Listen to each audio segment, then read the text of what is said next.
Alright, war number 6, and I've got to say, out of the entire first half of the season, this is the war that I am by far the most proud of. This one goes really, really well, and I'm really excited to show you some of the fights I'm going to have.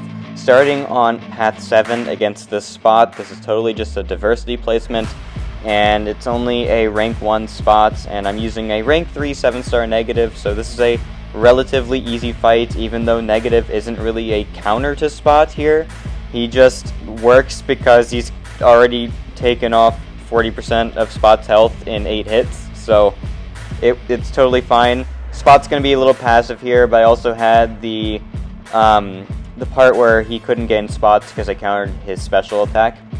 So at this point I'm just like, okay, I get to SP2, he dies. He even gains 2 spots on my mediums, which is like so fantastic when a 20% chance happens twice in a row, but it didn't matter at all because my SP2 just overkilled him. So next up we have Tigra versus Terrax on node 16, and I honestly thought that I should probably use Claire for this fight, but my officer told me to use Tigra even with the physical resist buff. So I was fine with that because I knew what I was doing for this fight. It was just, I felt like it was a little bit more risky.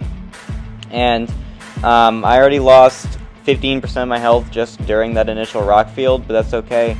I know what I'm doing. We're going to bait this guy's SP1 and then counter it really easily.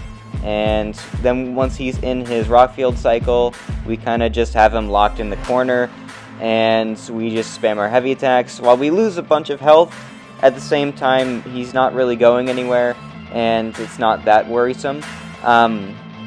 Charging your heavy attack after your special while he's still in the rock field is risky, so I wouldn't do that unless he's outside of the rock field, where it's not as likely that he will do some stupid AI shenanigans. So that's why I made sure that if I did throw a special attack while he was in rock field, I didn't counter it with my heavy attack, but luckily that never actually occurred, so I didn't have to worry about it. So in section 2 we move on to path 8, and we're fighting Ebony Maw here on node 26. This is a common diversity placement for some reason. I fought Maw here, I feel like, many times, but he doesn't gain a benefit from any of the nodes, so it's just kind of a really easy negative fight. We're get 8 dark energy, and we're going to heavy counter this guy's special 1.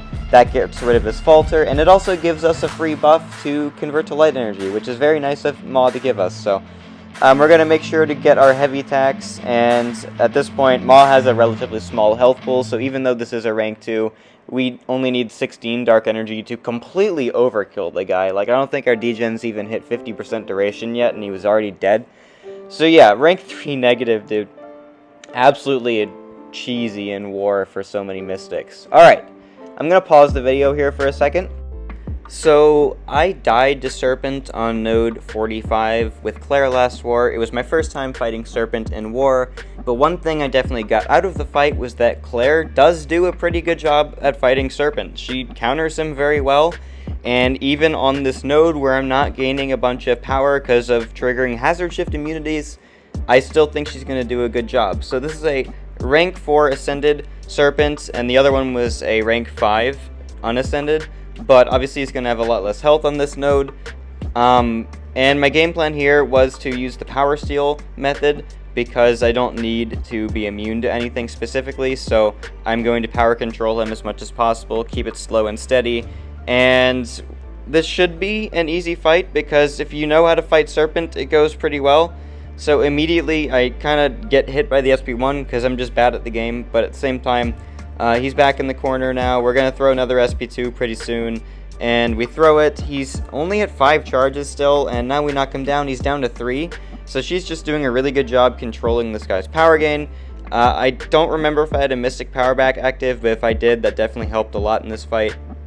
We of course have to deal with the fact that he's got a nice resistance up, so he is going to be taking a lot less damage from Claire's attacks, but at the same time, slow and steady is how you win this fight, and I'm not too worried about my health because as long as I don't get hit, it's not really going down, especially when I have willpower healing from that fear debuff. So knock him down again. He's already below 35% health and only has 8 charges still, so I'm feeling pretty confident, and I don't even have to worry about having to avoid dexing his specials when the buff immunity is active, because he cannot turn off your dex if he does not have true focus, and true focus will not trigger if he has buff immunity. So it's a relatively easy fight here at this point, which for Serpent, obviously, he's never an easy defender to fight, but on this node, and with me knowing how to fight Serpent pretty well now, I have a pretty good time here.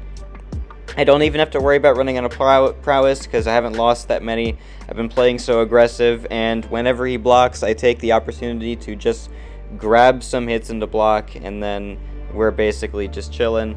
I want to line my buff immunity with his regen if I can, and we are going to be able to do that in just a second, because once we nullify these buffs here, we get to an SP2 with Mystic Dispersion, and he is dead, just like that. And I'm pretty sure I verbally said, "Hell yeah, dude," out loud, because of how happy I was with how that fight went. So, 2-minute solo, and the one on node 45 took almost 4 minutes, and I still died. But the difference there is that inequity was a large factor on the one on 45, and also it's just a larger health pool node. And on that node 45, I was forced to use my bleed curse, which is the worst for damage for Claire. So in that case, it was a lot easier on 35, even though I still would take 45 Serpent again, I believe, if it was an even matchup.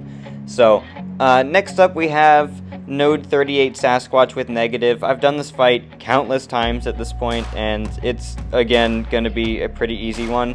I actually messed it up the last time where I just threw an SP2 thinking I was at SP3 for some reason, but here it's going to go perfectly fine.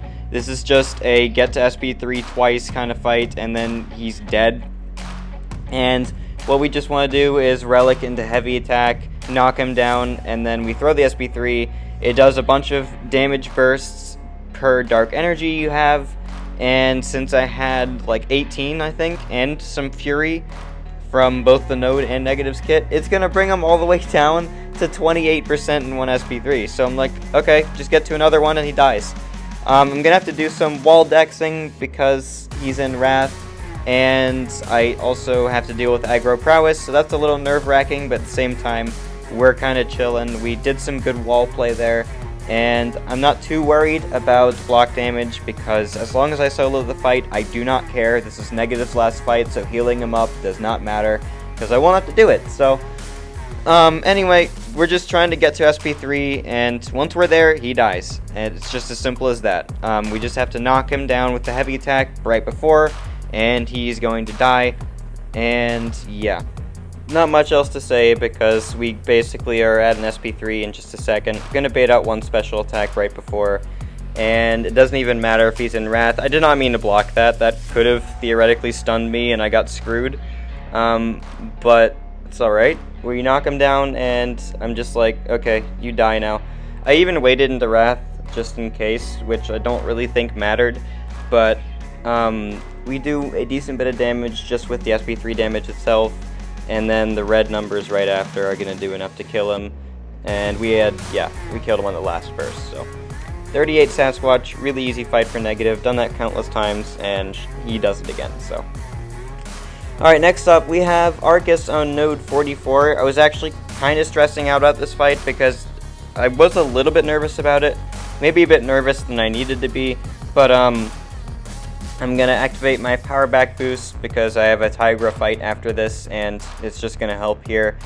And facing Aarkus, but to my pleasant surprise, the opponent plays with recoils, so wasn't too worried about it. So now I just need to get to Incinerate phase, stay in that one the whole fight, and it's going to be pretty easy.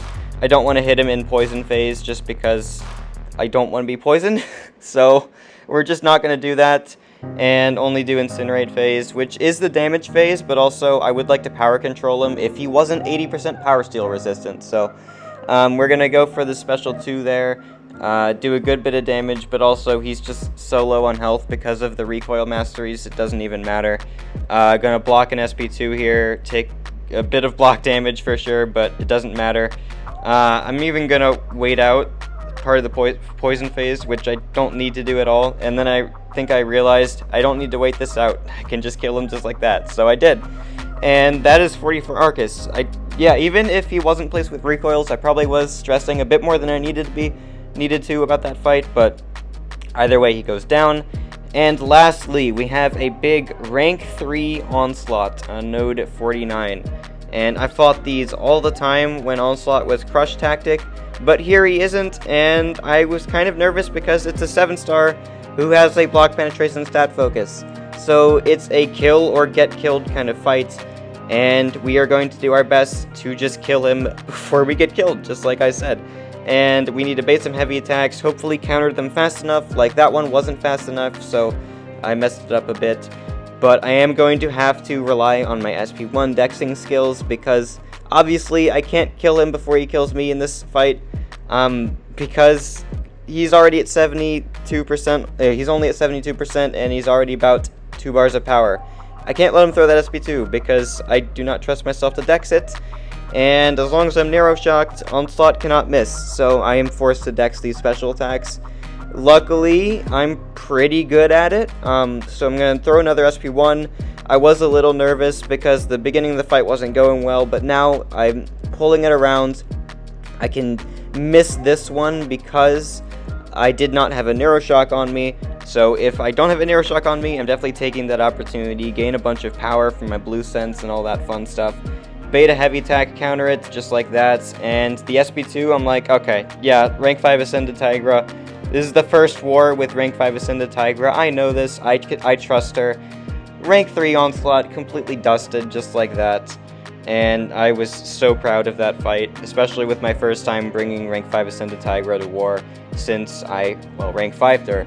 And we did win the war by a large margin. They sacrificed both diversity and had a lower attack bonus, so it was a pretty easy win for us, making us 3-3.